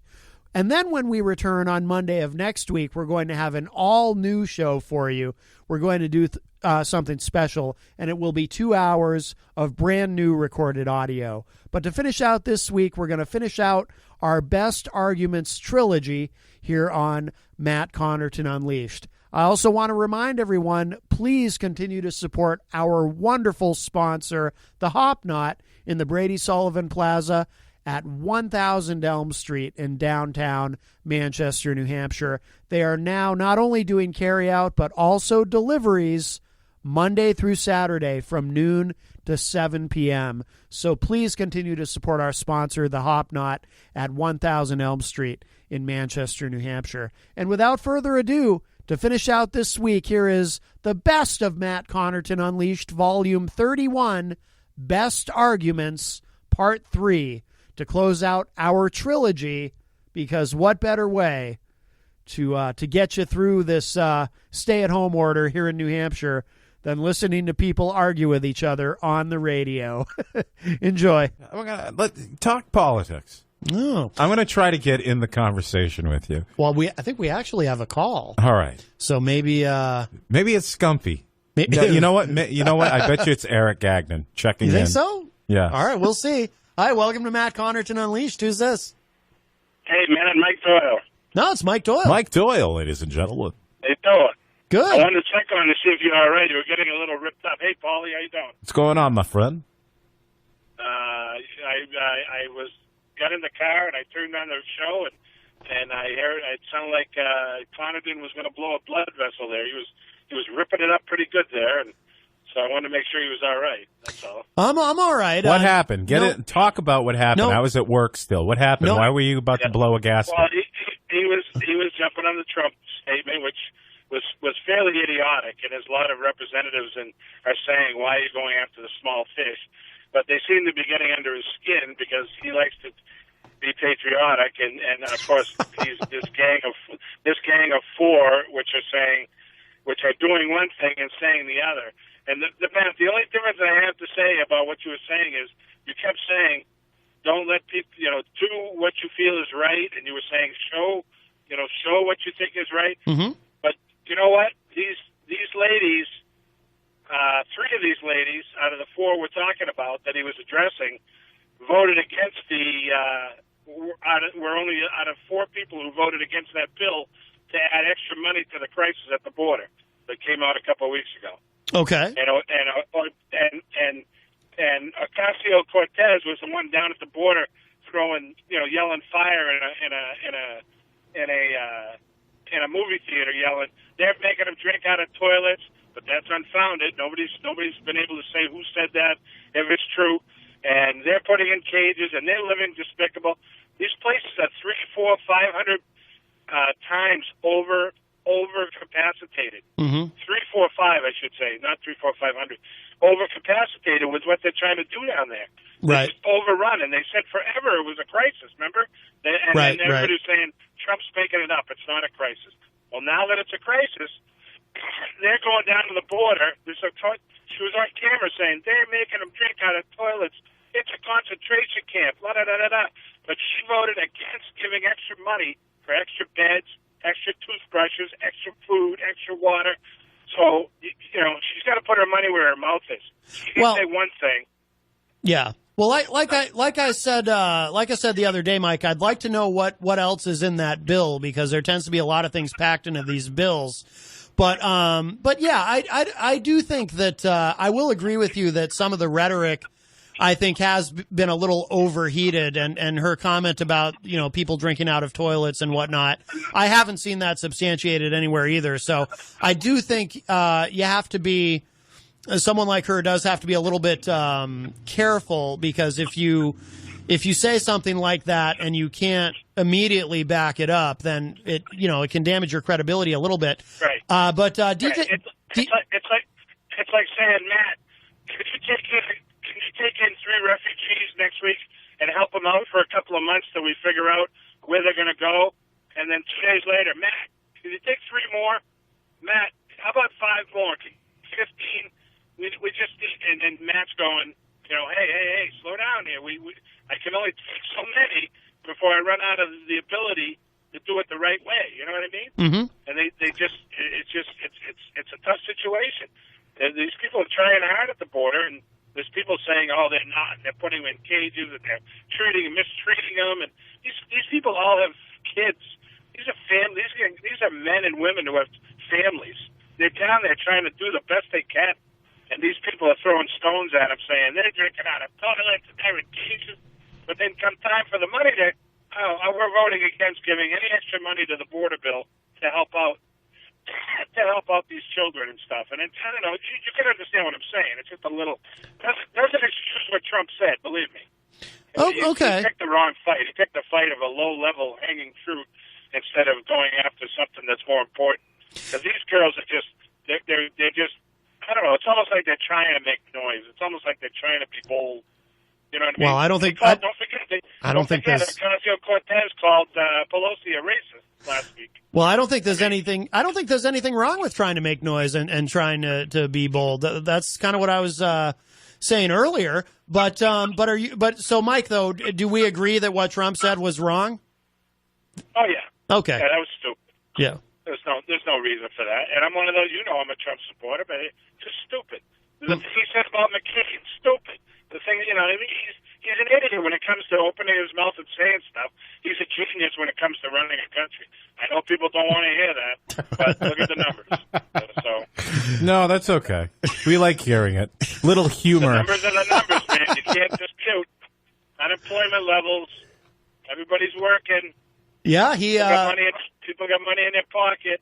Trump's a lucky guy. It's all thanks to him. Trump's a lucky guy. He inherited one hell of an economy. I give him credit for being lucky. Yes, that's true. I could send you facts that disprove that. So if you want to look at them, I'll send them to you.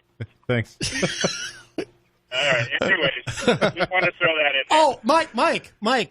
A question. Did you hear anything from? Because I heard the morning show, and you very kindly offered to buy EZG breakfast. Have you heard from him? Yeah, I haven't. No. I was around the whole morning in my home office, and I didn't hear anything. So he could be up at Cagnan Mountain. There may not be a telephone up there. How do you know? That's right.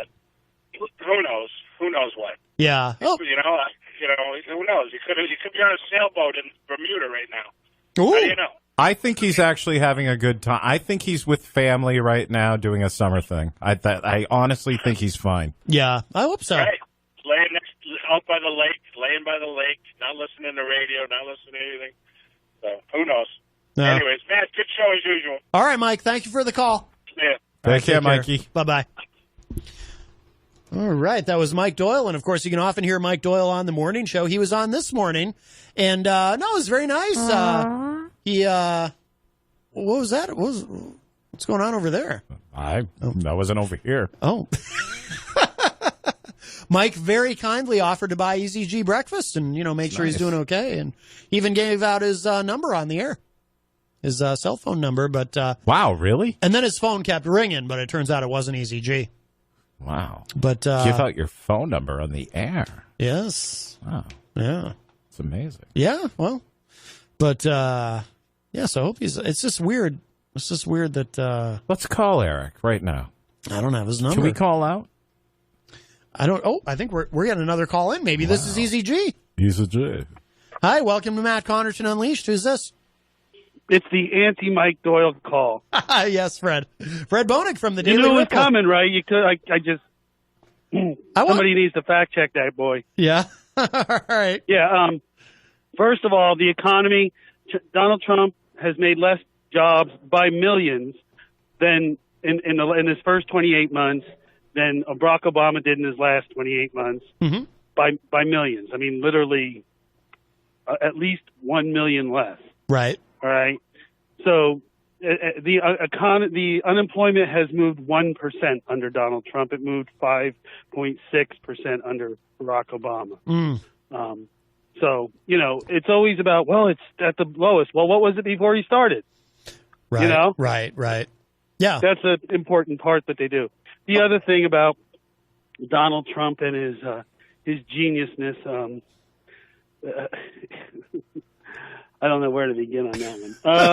But we'll go with the women that he obviously, because Mike has an issue with probably mouthy women, because Lord knows they shouldn't have a right to speak, and they're not well educated, and they're not actually right because they actually are right. He didn't go and check their facts. Well, he didn't quite say that. Just to be fair to Mike, I mean they're just trying to be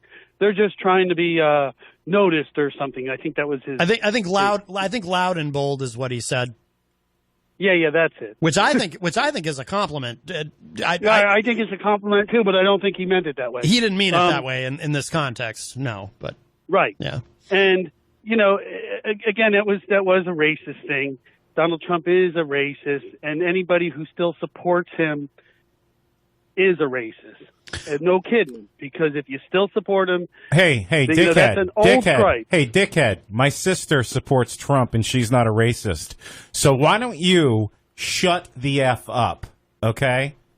If anybody doesn't agree with what you have to say, then they're lesser than you.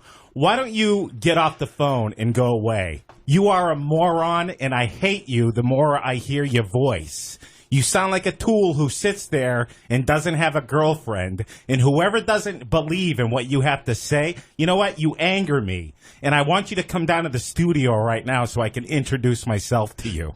Okay? Why don't you come down here? But I live in Pennsylvania. Fred, why don't you come down here? And I'm not Fred, why don't you come down here? Why don't you come down here, Fred? Fred, why don't you come down here? I'd love to meet you, boner. Fred Boner. Why don't you come down here? Fred's in Pennsylvania. I don't care. I'll buy him a ticket. Oh my! I'll buy you a bus ticket, a plane ticket. Hey, you want you are a moron. I don't care what you have to say. I don't care what you have to say. You're a moron.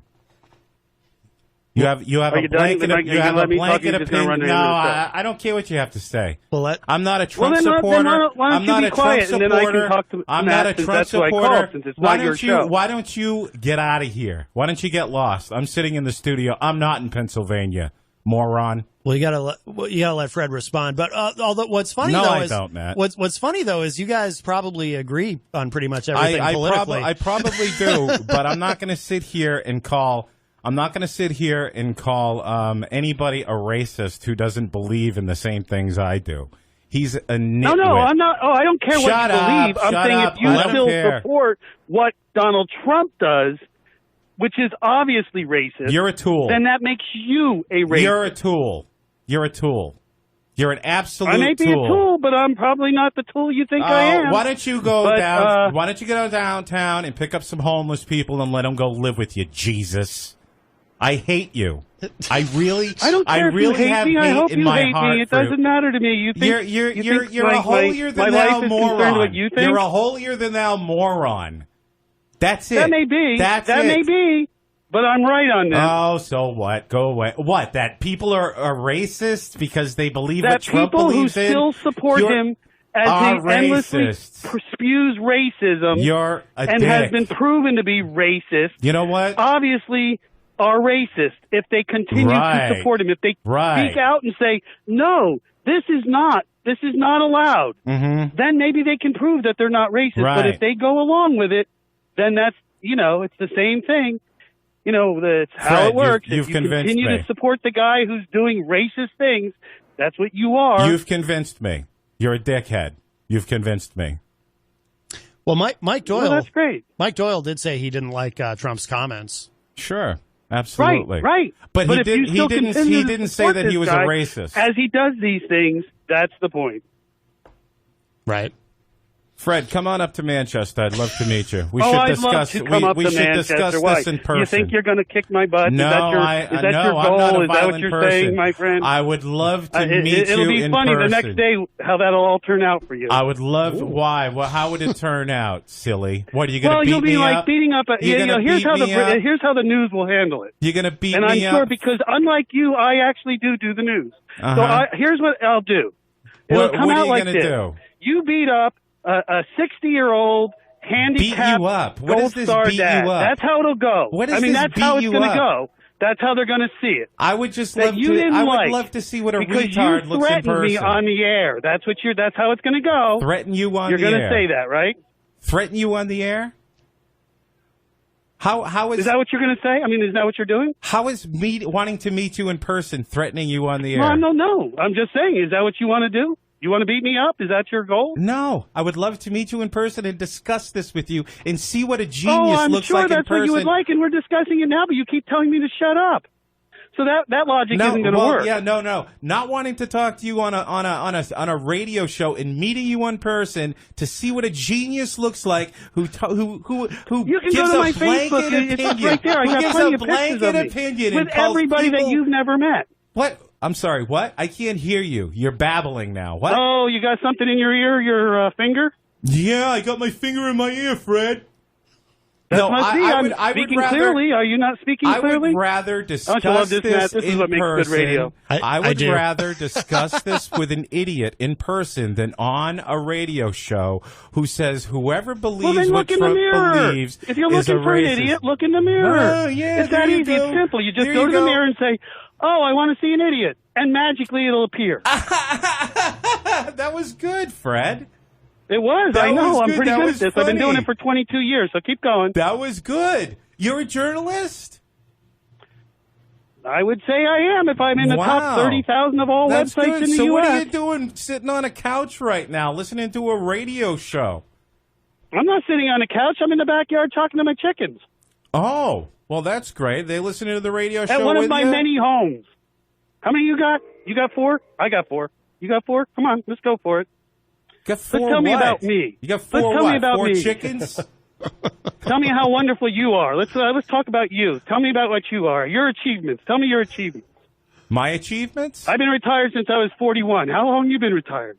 I'm not retired. I'm not an old fart. So that means you're just a guy going to work every day. That's right. But I'm the idiot. All Why? right. Why? Is that a bad thing Keep that I'm going. a working class Keep person? going. Are you knocking down Go people for it. who Come work, on. genius? Impress me.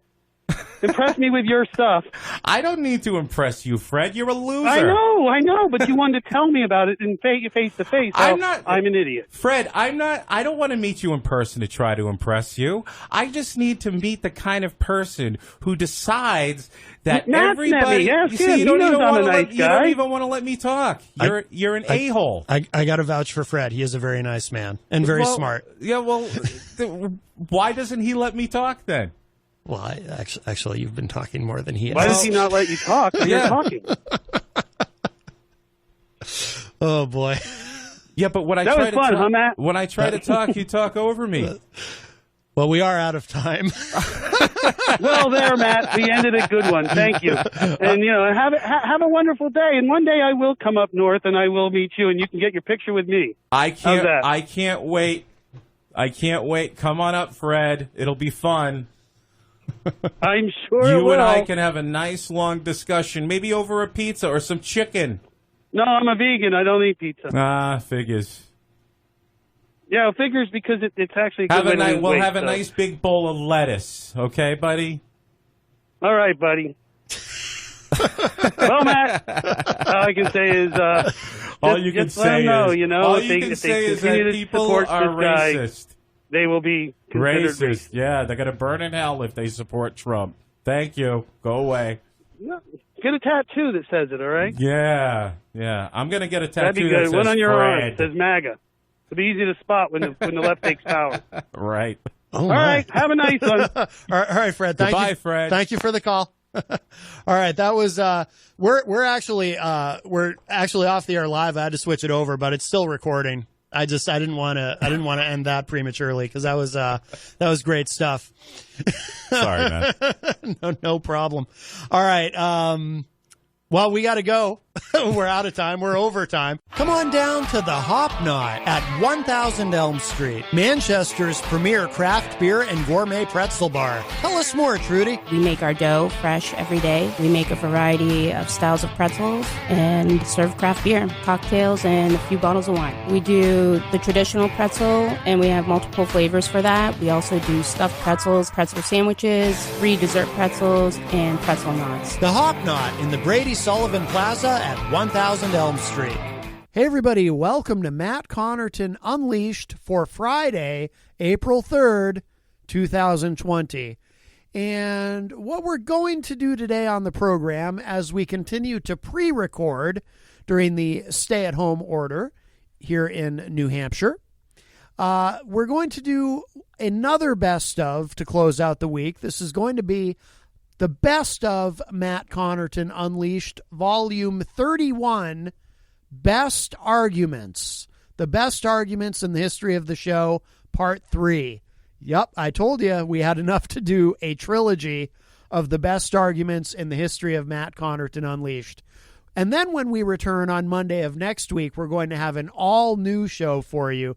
We're going to do something special, and it will be 2 hours of brand new recorded audio. But to finish out this week, we're going to finish out our Best Arguments trilogy here on Matt Connarton Unleashed. I also want to remind everyone, please continue to support our wonderful sponsor, the Hop Knot, in the Brady Sullivan Plaza at 1000 Elm Street in downtown Manchester, New Hampshire. They are now not only doing carryout, but also deliveries Monday through Saturday from noon to 7 p.m. So please continue to support our sponsor, the Hop Knot, at 1000 Elm Street in Manchester, New Hampshire. And without further ado, to finish out this week, here is the best of Matt Connarton Unleashed, Volume 31, Best Arguments, Part 3, to close out our trilogy, because what better way to get you through this stay-at-home order here in New Hampshire than listening to people argue with each other on the radio. Enjoy. Hi, welcome to Matt Connarton Unleashed. Who's this? Yeah, Matt, this is Bruno Sarducci, Father Bruno. You remember me, right? Oh, of course. Speaking of expletive deleted, post holes. You're my favorite priest. Well, I'm really glad to hear that. But I don't think I'm winning any contest with Peter White. Oh, poor Peter. You priests are so Peter wicked. White. He's a little confused about the Catholic Church. But, I just want to call you, Matt, about his sexuality. Here at the Vatican, we're glued to TV watching the debates, Mm-hmm. And Donald Trump, he was a big winner in the debate. He won them both. Won them both. Didn't have to say a word. Is it already 2020? Not quite. How long was I in jail? Oh. So I have to say something, Father Bruno, in defense of Peter White. The last time that Peter White was here on the show and you called, you did refer to him as a heretic. I think he might have taken that a bit personally. Exorcist 2. Yeah, with Richard Burton, I was the heretic. I hope he did take it personally, because when he called the priest a creep, I took that a little personally myself. Well, he didn't call you a creep. He said there was a creepy priest when he was growing up. Yeah, but you know what he meant, He never came back into the church. He's blaming them all. He's painting us all with a big brush. We're all the same. We're all creepy. And you wear he's not going to come back to the faith. But I think there's hope for you. I think there's a little hope for you. All right, so you're still holding out for me to come back. I did think about it. Yeah, you need to come back, Matt. You need to come back and feel God. Oh. You know, and I've been waiting for your call to my show, Matt, Get Right with Jesus. Yes. And I don't remember any call from you. Well, it is an international call. I mean, you're in Rome. I mean, that's, is there a way I can Skype in or something? Or does Jesus not? No, we're not in Rome. Oh. Rome is not, we're in the Vatican. It's a separate country. Right. We have a special U.S. embassy here in the Vatican. It's a small, though. Is Newt tiny, Gingrich actually, but, ambassador? The Papa, he talks to the people, and, he talks to Donald Trump sometimes, too. Donald Trump is a big fan of the Pope. Yes. Well, they're both infallible. Jenny in the Facebook live chat says, no hope for Matt. He is dating a Jew, LOL. Yeah, well, Jesus was a Jew, but he crossed over a little bit, He started the whole thing, the whole Catholic thing. Oh, my God. And so maybe there's hope for your girlfriend, maybe she's going to cross over too. She's going to become a good Catholic girl. Well, we need to get her to call into your show then and get right with Jesus. How's Calista Gingrich doing as ambassador? Everybody's got to get right with Jesus because Jesus, he's watching everybody. He's watching everything you do, Matt. He knows what's going to happen. He can tell the future. He knows the past. And he's controlling everything. And if you want to live forever in the kingdom of God, you got to get right with Jesus. Oh, see, the thing is, every organization needs a little money, so you got to give Jesus some money every Sunday. What about Newt Gingrich? That's the collection plate. Every organization's like that. We got an overhead here in the Vatican.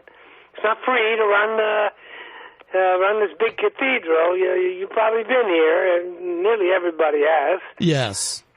John is asking something about Newt Gingrich? His wife, Calistro, or whatever her damn name is. Callista. Is the ambassador to the Holy See. Oh. Since she's married to the multiple divorced Goneth, to use a term from Yiddish. Goneth. Well, that sounds like a mean word, whatever that means. Thief.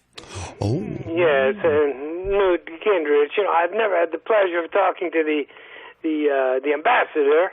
I didn't realize she was that close to a political figure in America, but he is disgraced.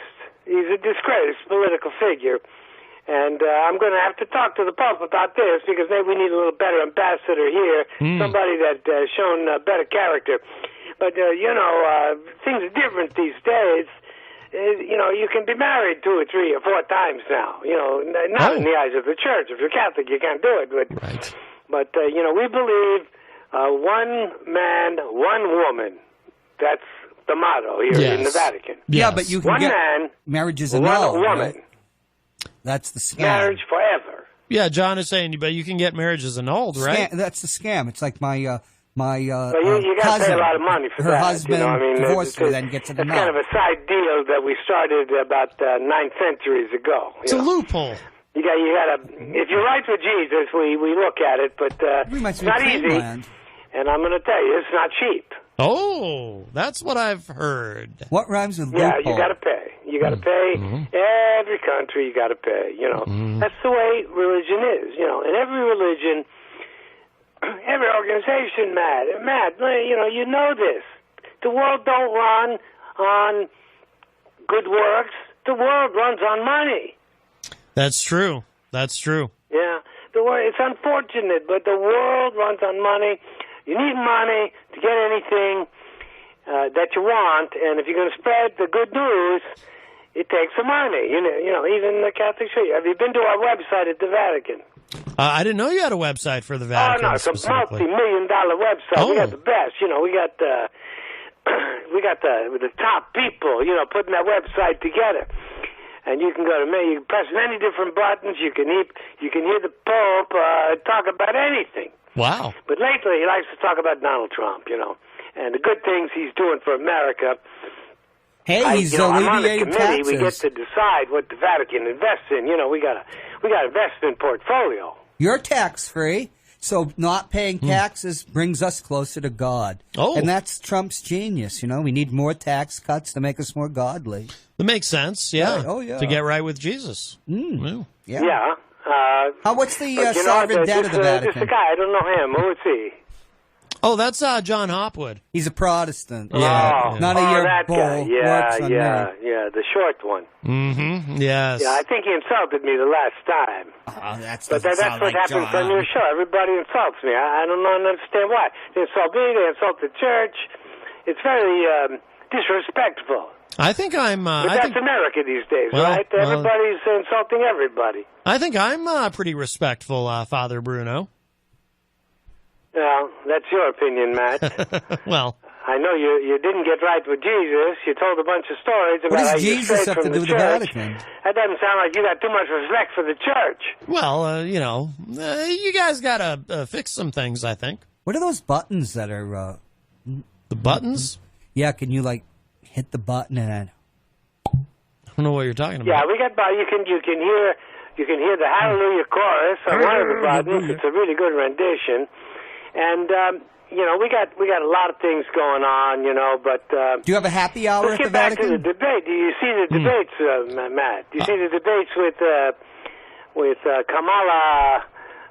Harris? Tamara, you know what I'm saying? Well, I think we pronounce it Kamala because Kamala was that makes it sound more Muslim. Well, Kamala was also a wrestler in the 80s. And she was born in some Muslim country, wasn't she? According to Don Jr., not I think, Kenya, yes. Though. No, not Kenya. That one's that's been taken. But I did see the debates. Yes, I do enjoy the debates, Father Bruno. Nasty woman, that Kamala, nasty woman, saying bad things about the President of the United States, showing no respect. Oh. No respect. And she thinks she's so special. I watch her. I don't like it. She's insulting the former vice president, calling him, she practically calling him a racist, right? Well, she did say that she doesn't think he is a racist, but then implied that he is. I think he's a good Catholic, isn't he? Yeah, in her twisted up mind, if you talk to a racist, that makes you a racist. Well, yeah. I think... I mean, that's the way she looks at it. Right. And, everybody's, clapping and applauding. I didn't get it at all. And she got no respect for the elderly people like Joe Biden. Her and Swalwell there saying that Joe Swalwell. He's a young congressman who thinks that it's time for the older generation to pass the torch. Okay, so there's no camera on me, right? There's the wide shot. The little guy's complaining again because he doesn't have no camera. I get it. Well, he is a Protestant. Shameless exhibitionist. I don't want the that. camera on while I make my obscene gestures. Does the church frown on that kind of exhibition? These messages Father? failed to send. Yes, yeah. You don't see the Pope going out there wearing no baseball hat. And he's very thin, the Pope. He's a very thin man, Yes. He eats moderately. And, I can see that Mr. Hopwell is not exactly starving to death. I thought you didn't know who I was. Who is this? It's Father Bruno. You sure it's Father Bruno? This is Father Bruno Sarducci from the Vatican. Sounds a but little listen, cute. I'm not going to waste a lot of time here. I'm just calling to tell you that Donald Trump exceeded all our expectations about the debate, and he won both debates, hands down. If these Democrats want to, I added it up, man. I added up how much money they want to spend. Yes. You sound like it was like $5 trillion a year. Free college, cancel the debt, let the immigrants in, give them a place to stay. You think the Vatican would have any money if we did things like that? Is there a tuition to attend seminary? There's no tuition. It's a meritocracy. Only the best get to go. Oh, okay. It's absolutely free. Only the most godly. I think he's watched too many. You got to pay later. You got Scorsese movies. At the parish. while you're young, before you're priest, then you got to put something in the collection plate. It helps, Yes. You put a lot of money in the collection plate. We take a second look at you. Right. Yeah. You might make the big time. You could become a brother. You could become a nun. Or, like me, you could become a priest. And by the way, I'm still up for cardinal. That hasn't been decided yet. Oh. It's a deadlock. It's a deadlock. Right. So I'm still in the running. Headlock. But, this could take years. I talked to the Pope about it. He said, Bruno, this could take a long time. These people are very stubborn. Wow. Well, it'd be a shame if your competitor had some sort of accident. You need to raise more money. Yeah, that's what I was thinking, too. Things could happen, Right. Stuff happens. God I could know that. strike He him might down. have an accident. You never know. Mm-hmm. But don't blame me if something goes wrong. It ain't me. I never did nothing wrong. That's right. Of course. I just, I just want to move up a little bit. Get a little promotion. You get a better room if you're cardinal. You get a better room. Can I ask him? And you get a driver. The priest, the question. Yes. The Monsignor, whatever his rank is, sergeant or staff sergeant, whatever. Do you? This one is worse than Peter White. Do you enjoy wrestling with your young parishioners? That's it. Cut the mic, Matt. Cut the mic from that guy. Just cut him off. He's got no respect. Who do you think is more of a heretic? Where do you find these people, Matt? Who is more of a heretic, he or Peter White, in your opinion? He sounds like he's been hitting that I Sacramento don't know. line. It's all I can't tell he's a heretic, but he's got no respect. I can see it. I'm I can a see it in his tone Protestant. and that smear on the Facebook page live. He just smears at the Protestant. Catholic Church. My This mother one, was a He thinks Catholic. he knows everything. Usually. So with you people do wrestle with like your that. young People with a lot of parishioners. confidence, but they're ignorant. You're Ignoranti, wrestling.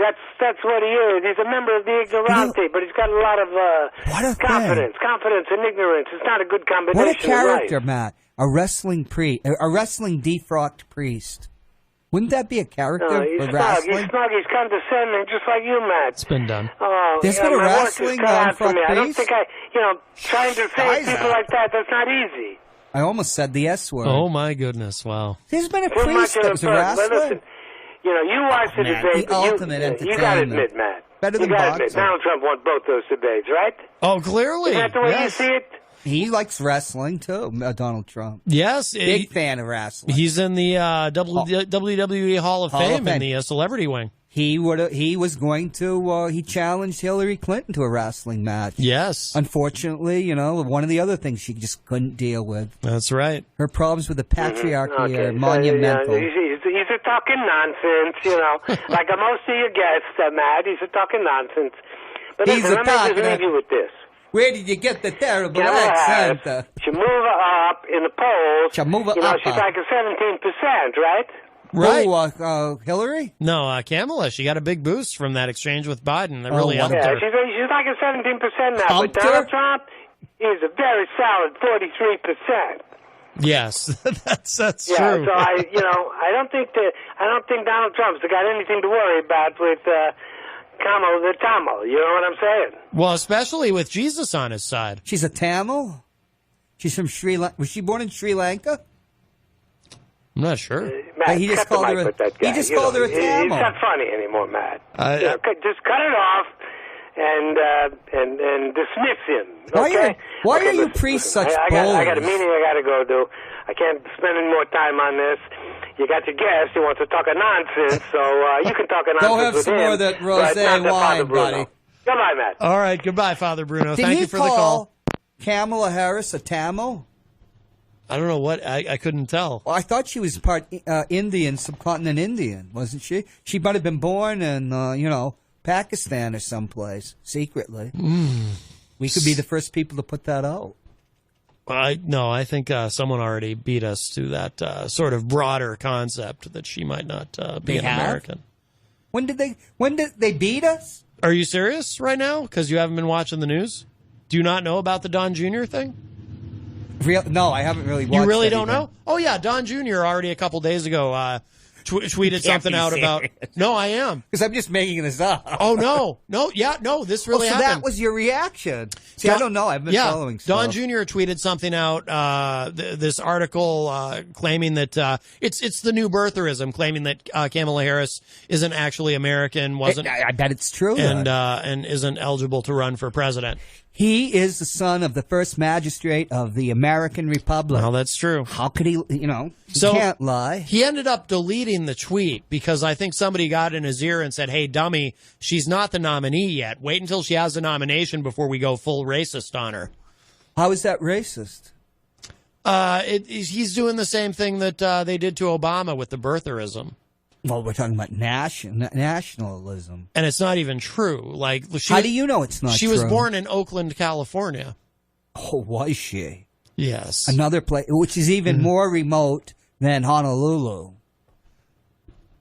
How is that? You don't hear about, Hey, be careful. You know who lives in Oakland is MC Hammer. Need I say more? You're going to get us in trouble all over again. If it was the Oakland Hills... Oakland Hills? That'd be one thing. Yeah. All right. You know, the Marines had to invade Oakland in 1998. They had to invade Oakland? On the orders of Jerry Brown when he was the mayor of Oakland. What, he send in the National Guard? Or you mean they literally sent Marines there? I don't remember this. Are you serious? In 1998? It was what you call an exercise on how to seize a city. Oh, okay. Yeah, in case, then Jerry charmed Oakland. Just when he charmed California again, kept it out of bankruptcy. Oh, it's a very nefarious tale. And Kamala Harris was the lover of Willie Brown, the mayor of San Francisco. And he was the mayor. He had a hat that said the mayor. I remember Willie Brown, but are you serious? Oh, yeah. They were lovers. Really? Yeah. Lovers in a dangerous time. Are you Willie just in his making this up? Brioni suit. No, that's well known. That's actually true. Yeah, she was, Willie was a star. Mm-hmm. He's head of the assembly, then he got term limited. Then he became the mayor. Yeah, I remember Willie Brown. He's dead now, right? I don't know. Is he? I think so. Is he? Well, but he lives on in our hearts. I'm still angry with him, but, that's a story from Matt Connarton, uncut. Oh, right. Oh, yeah. Did you have your heart set on Kamala? No, I have my heart set on a free sub. Oh, right. What does this mean? But I got to go because I don't want to get an unfree ticket. Mm-hmm. Free sub excludes extras. Does that mean, you don't get a bun or anything? No, I think it means if you say, I'd like extra tomatoes, they say, no, sir, you shall have the requisite number of tomatoes and no more. You've always got sex on your mind. Tomatoes, all that stuff. Oh, God. But I don't think is it rutting season yet, or is that October? Is it what? Rutting season. Rutting? What does that mean? When you're going to be rubbing your rump up against the pine trees and stuff. That's a terrible stereotype. Yeah, it's so funny how those Yeti stereotypes are so very real. Yeah, no. That's deeply hurtful and cruel, Oh, and very un-PC. You've become a damn liberal. We want the old Matt back. Right. Whoever that was. Right. Who was that anyway? Well, he had more hair before the mole thing. Why are you wrapping the cord around the headphones? Well, I really can't. I've literally never seen anyone do that before. Oh, Matt. You're such an anarchist at heart. I suppose so I would you like am. me to sing a song before I leave? Oh, certainly. And they called it Yeti Love. All right. Adios, and I don't celebrate the 4th of July. All right. So I celebrate Canada Day, which was yesterday. Oh. Well, that's why you should make friends with Chris James. I told you, he's Canadian. You guys could sing together. You could do a duet. It would be wonderful. All right, John Hopwood leaves us. He is not celebrating the 4th of July, but he leaves in his dungarees, as they say. I've never seen him in jeans before, I don't think. Apparently, he has been doing actual manual labor.